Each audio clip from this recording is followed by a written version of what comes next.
We've got a couple old wheel guns on the table today, a Model 15 and a Model 10 Smith and Wesson, both in 38 special with 4-inch barrels. I acquired both of these revolvers a couple of years back.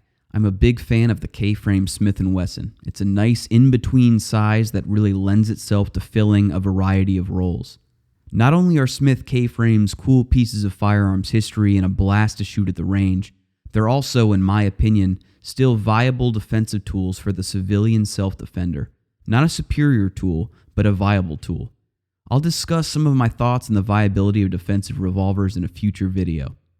The Model 10 and 15 are essentially the same gun. The 10 has fixed sights, and the 15 has an adjustable rear sight. This particular Model 10 has a heavy barrel. They both have the hammer-mounted firing pin. I put VZ G10 grips on both of these. Now these are both square butt models, so the stock selection is a little bit more limited than round butt K-frames, but these are the best square butt grips that I have found. They fit my hand very well, they're very grippy, and I just really enjoy the way they feel. If you do want to carry a wheel gun with these grips and they're too rough for inside the waistband carry, you can use some sandpaper and take some of the texture on the G10 down.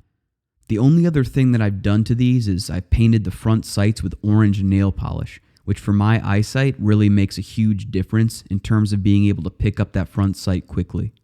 The Model 15 works as a house gun for me. It stays in a secure location on the upper floor of my home, loaded with buffalo bore lead semi-wad cutter hollow points.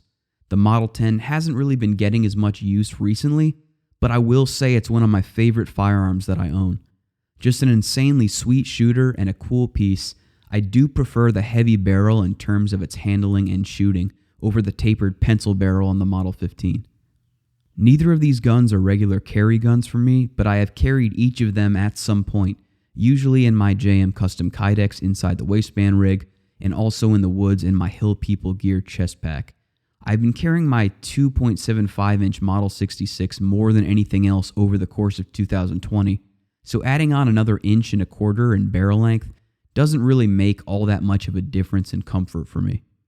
At the range, I typically have some lower velocity cast and plated loads that I put together over some unique or trail boss, which make for great all-day plinking loads that are pretty cheap to roll. I think the 4-inch K-frame in 38 or 357 is still an excellent all-around handgun. It's a proven design that has been around the block and trusted for decades and occupies a middle ground between shootability, versatility, and ease of carry. And most importantly, they're just freaking cool.